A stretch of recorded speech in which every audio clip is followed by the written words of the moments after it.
Alors, dans la précédente vidéo, j'ai développé le web service qui nous permet donc d'exploiter une base de connaissances. Et dans cette vidéo, je vais développer la librairie qui va nous permettre de contacter ce web service depuis n'importe quelle session avec Android Studio.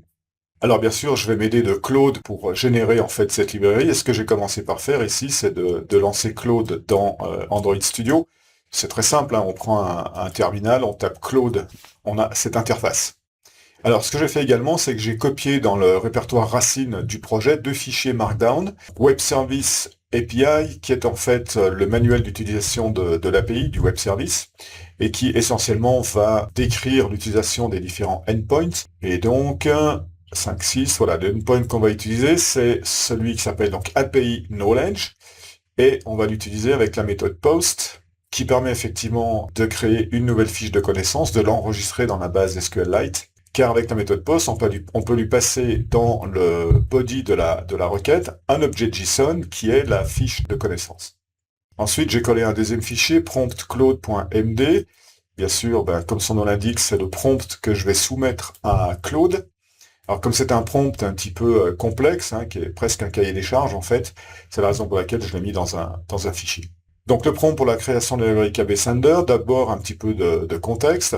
Alors je vais faire en sorte que vous ayez accès à ces deux fichiers à partir de la description de la vidéo. Comme ça vous pourrez les télécharger. Donc un peu de contexte, l'objectif c'est de développer une librairie pour utilisable en tant que dépendance depuis n'importe quel projet Android. Le rôle de la librairie, c'est d'enregistrer une fiche de connaissance. L'utilisation de la librairie, c'est intéressant de bien donner à Claude les étapes. Donc le développeur demande à l'IA de générer une fiche de connaissance, il la valide. Ensuite, l'IA va créer une classe de test unitaire. Puis une fonction dans cette classe de test unitaire permettra d'envoyer au web service la fiche de connaissance. Le développeur exécutera manuellement la fonction de test parce que l'IA Gemini ne peut pas le faire. Et il vérifiera ensuite, bien sûr, que le fichier est bien disponible dans la base de connaissances. Et en plus, comme c'est une classe de test, il faut qu'elle passe au vert, bien sûr. Ensuite, quelques contraintes strictes, donc en ce qui concerne l'utilisation du seul endpoint dont j'ai parlé précédemment avec la méthode POST. Et donc, pour être sûr que Claude ne va pas prendre en compte les autres endpoints, eh bien, on lui interdit d'implémenter les autres endpoints. La stack technique qu'on va utiliser, donc c'est Retrofit pour les appels réseau, et il faut bien sûr un convertisseur JSON, et on va utiliser Kotlin-X Serialization. Bien sûr, on va utiliser une fonction suspend pour les appels réseau, donc il faudra aussi donc, la référence de la dépendance des coroutines, sur les coroutines. Ensuite, une note importante, comme le texte va contenir du formatage Markdown, hein, dans les champs description, solution, code, eh bien, on fait attention de faire en sorte que les balises de Markdown, comme par exemple la balise Kotlin, ici avec les 3 backticks devant, on fait attention que ces chaînes de caractères ne soient pas modifiées.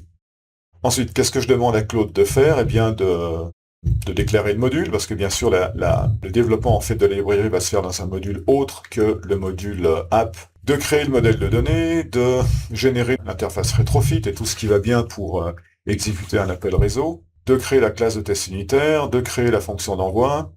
Un petit point sur la gestion d'erreurs, parce que si on le laisse faire, il va effectivement gérer toutes les erreurs qu'il est possible de récupérer d'une connexion Internet.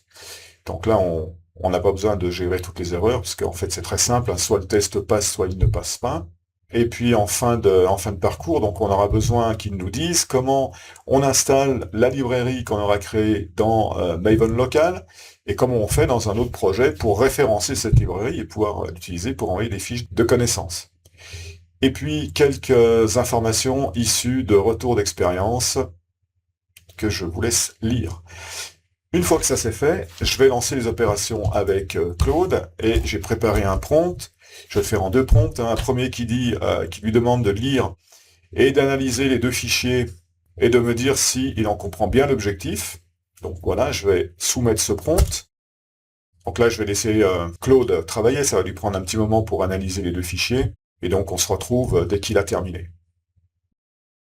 Et voilà, il me fait un résumé de tout ce qu'il a compris, hein, c'est-à-dire qu'en fait, il reprend le contenu des 2 fichiers, et a priori, c'est correct, hein, la liste des livrables attendus, Une fois que je valide effectivement sa compréhension, je vais lui demander de créer la librairie. Alors je pourrais le faire en plusieurs étapes pour bien vérifier chacune des étapes, mais ce serait trop long pour cette vidéo. Donc en fait, je vais directement lui demander de créer la librairie KB Sender.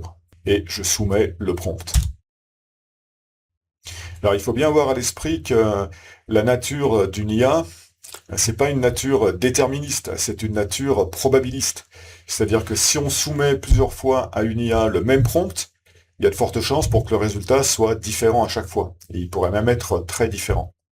Et donc la seule solution qu'on a pour bien contrôler ce que l'IA va générer, eh bien, c'est d'avoir un prompt à l'entrée qui soit le plus précis possible. Claude a terminé de créer la librairie. On la voit ici, hein, quand je suis sur la vue Project, on voit ici le module KB Sender, et dans Main, ici, donc le code de la librairie, et puis dans le package test, ici, donc une classe de test, et qui permettra donc de l'exécuter manuellement et d'envoyer une fiche vers notre web service. Qu'est-ce qu'il nous raconte également? Il y a pas mal d'informations qui apparaissent ici. Voilà, il nous liste un petit peu la structure qu'il a créée.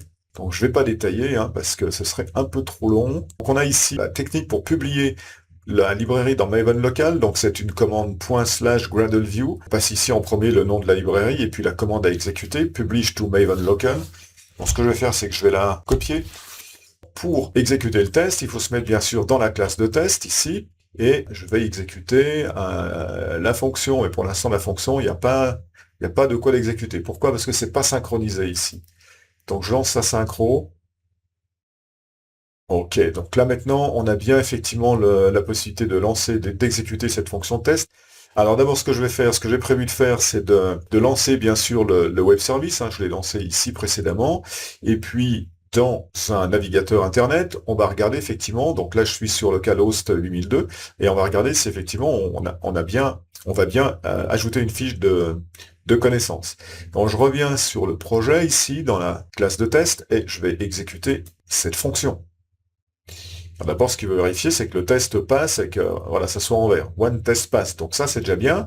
Je reviens ici sur la page web ici, et ce que je vais faire, c'est que je vais rafraîchir. Je me contente juste de vérifier que la fiche a bien été envoyée. Vérifions bien que le titre, ça soit Kotlin State Flow versus Shared Flow. Et donc, où est-ce qu'il est le titre? Description, code. Où est-ce qu'il a mis le titre? Kotlin State Flow versus Shared Flow. Donc c'est bien la bonne fiche, c'est bien cette fiche-là qui a été envoyée sur notre web service. Donc la librairie fonctionne correctement. Donc maintenant, si je souhaite enregistrer cette librairie en local pour qu'elle soit utilisable dans toutes les sessions d'Android Studio, eh bien, qu'est-ce que je vais faire? Je vais ouvrir de nouveau un terminal ici, et je vais taper la commande que m'a fournie Claude, donc /gradleview, suivi donc du nom de la librairie, suivi de la commande publish to Maven Local. Voilà, donc ça a été enregistré. Dans cette vidéo, j'ai développé donc la librairie avec Claude qui permet d'envoyer une fiche de connaissances vers le web service. Et comme cette vidéo est déjà un peu longue, je vais tester effectivement l'utilisation de cette librairie dans un nouveau projet, mais je le ferai dans une prochaine vidéo. Voilà, d'ici là, je vous souhaite bonne programmation et je vous dis à la prochaine vidéo.